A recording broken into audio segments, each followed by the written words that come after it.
আলু মুচমুচে করে ভেজে নিচ্ছি, একদম ঝুরা ঝুরা করে, একদম মুচমুচে করে। করলা সেটাও ভেজে নিব। কি করব এগুলি সেটাই শেয়ার করছি। দেখেন কত লোভনীয় চকচকে একটা ভর্তা। আর হ্যাঁ, আগে বলে নিচ্ছি, এই ভর্তা বানালে ভাত অবশ্যই বেশি রান্না করবেন, আমার মতো শেষে ভাত যেন শর্ট না পড়ে। সেই ভর্তাটার জন্য, করলার এই ভর্তাটার জন্য আমি আলুটা ভেজে নিচ্ছি, একদম মুচমুচে করে ভেজে নেব, একদম চানাচুরের মতো মচমচ করবে এমনভাবে ভেজে নেব।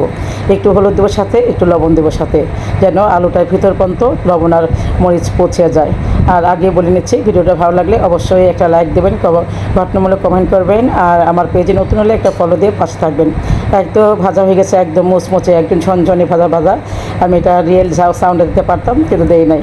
যাই হোক, এখন দিয়েছি করলাটা ফ্রোজেন করা, টাটকা হলেও খারাপ না, ভালোই একদম, সেটাও চলে। যেহেতু এটাকে মুচমুচে করে ভাজবো না, এটাকে শুধু তেলে ভাজবো, একদম তেলে যেন সিদ্ধ হয়ে যায় এইভাবে নেবো। এই তো তেলে সিদ্ধ করে নিয়েছি, একদম চকচক করতেছে এটা। এখন দিচ্ছি রসুন, বেশি করে রসুন আর পেঁয়াজ, এটাকেও ভেজে নেব, সাথে দুটা শুকনা মরিচ, এটাকেও ভেজে নিচ্ছি। এটাকে তো অর্ধেক ভাজতে বেশি করব, মোটামুটি বেরেস্তার মতো কালার করেছি, গোল্ডেন কালার।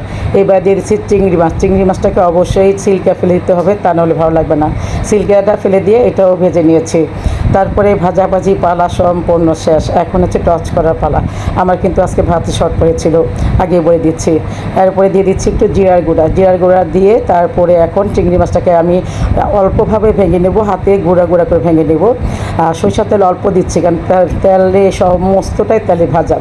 আর হচ্ছে পেঁয়াজটা, কাঁচা পেঁয়াজ একটু চটকে এটা ভিতর থেকে রস বের করে নিচ্ছি। চিংড়ি মাছটা হাতে ডলে ডলে ভেঙে নিচ্ছি, গুঁড়া গুঁড়া করে নিচ্ছি। তারপরে সবগুলি একসাথে একদম মিশিয়ে দিব। সাথে দিয়েছি কাঁচা পেঁয়াজ আর কাঁচা ধনিয়া পাতা, তা না হলে কিন্তু ভর্তাই হয় না। ভর্তার বৈশিষ্ট্যই কিন্তু ধনিয়া পাতা, কাঁচা পেঁয়াজ।